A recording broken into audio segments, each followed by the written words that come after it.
What the hell? British guys don't have to pay when they lose? The man who just got slapped is Lei Luo, currently a small police inspector. At Inspector Yan's birthday banquet, Chief Inspector Han, relying on his British identity, refused to pay after losing at cards and tried to get physical. Lei Luo stepped in and subdued him, but was kicked out of the banquet as a result. Hong Kong was still under British colonial rule. As soon as Lei Luo stepped outside, his subordinate reported gang trouble nearby. When he arrived, gang leaders Big Bear and Dogan were about to settle a territory dispute.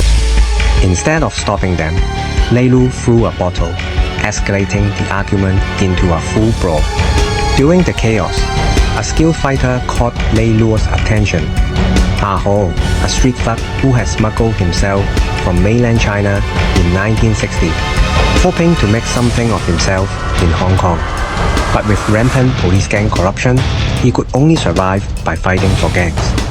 When Hunt arrived with riot police and deployed tear gas, Ho and his crew stole police uniforms to escape, but were cornered on a streetcar.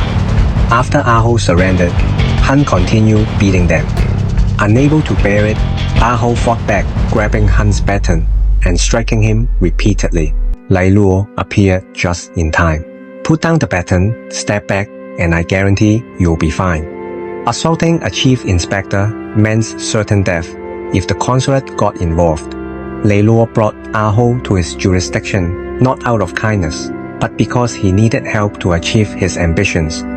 Lei Luo had fellow Chaozhou officer Jing befriend Ho.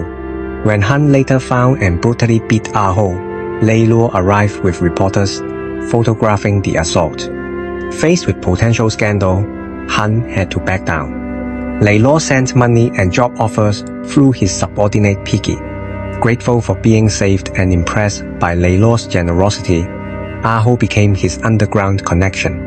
After recovering, Ho used Lei Luo's money to help a landlord's daughter, RFA, whose father had gambled her away to thugs.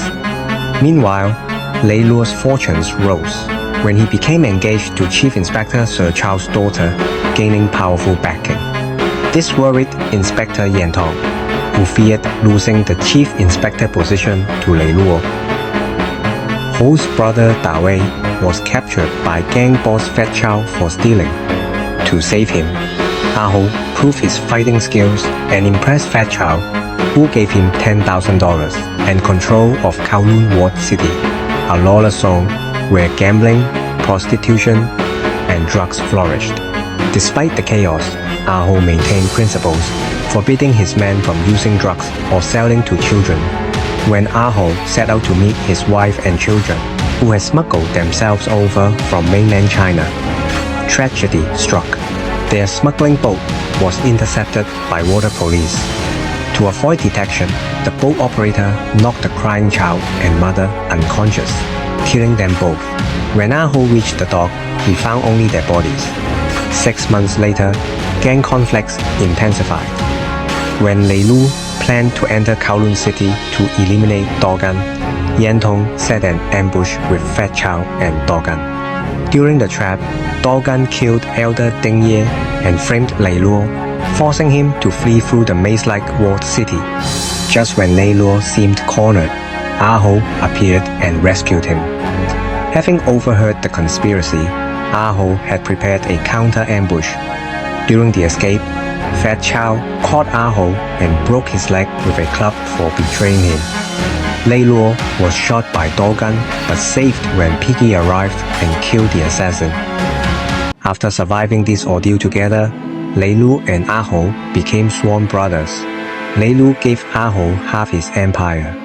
Now walking with a cane, Ho became the feared Crippled Hope, and together they achieved corporate-level control of Hong Kong's underworld, unified management of gambling, prostitution, and drugs. This world is divided into black and white. Lei Luo told him, "In the white world, I'm the biggest. In the black world, you are the biggest. But remember, we can move against anyone except the British."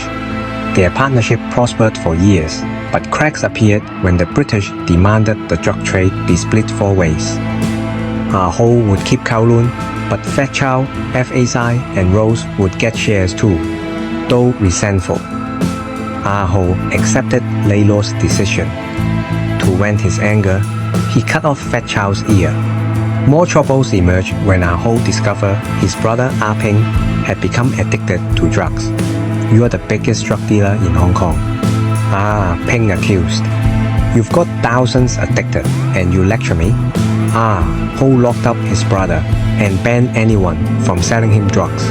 When the Golden Triangle's original supplier died, Lei Luo sent Ah Ho to negotiate with the new boss, Nai Mi. Ah Ho eliminated competitor Fa Zai Wing and secured the deal by having Rose hold Nai Mi's family hostage. But while Ah Ho was away, the drug-addicted Ah Ping wandered into Fat Chow's territory. Fat Chow and Hunt tortured him severely. When Ah Ho returned to find his brother near death, he wanted immediate revenge, but Lei Luo warned against attacking the British. By now, Ah Ho controlled Hong Kong's entire drug trade and no longer feared the British. Unknown to him, they had established the Independent Commission Against Corruption, investigating police corruption.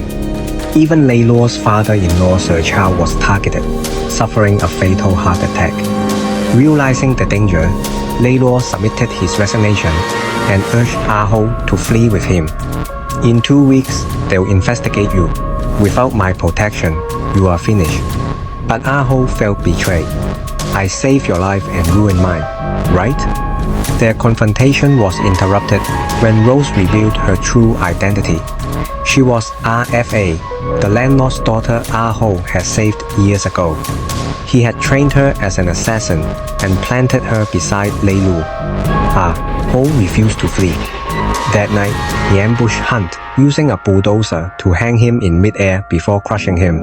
At the most critical moment, Yan Tong arrived with reinforcements and rescued Hunter, while Ross died in the gunfight to save Ah Ho. Lei Luo, who had planned to escape abroad, returned to help his sworn brother. He brought police to Kowloon City under the pretense of making arrests.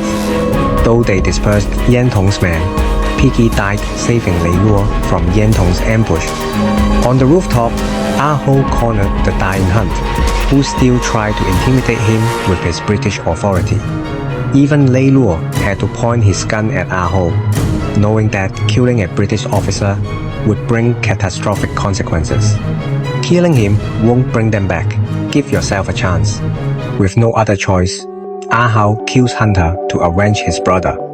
Lei Luo shoots himself and frames Hunter to clear Ah Ho's name. But they both know the British will not let him go. The film ends with the two brothers smoking on the rooftop, quietly awaiting their fate. This 2017 film by director Wong Jing, starring Donnie Yen and Andy Lau, was hailed as Hong Kong cinema's swan song. To recreate the demolished Kowloon Ward City, Wong Jing spent 10 million Hong Kong dollars on sets alone, making this one of his few money-losing but critically acclaimed works.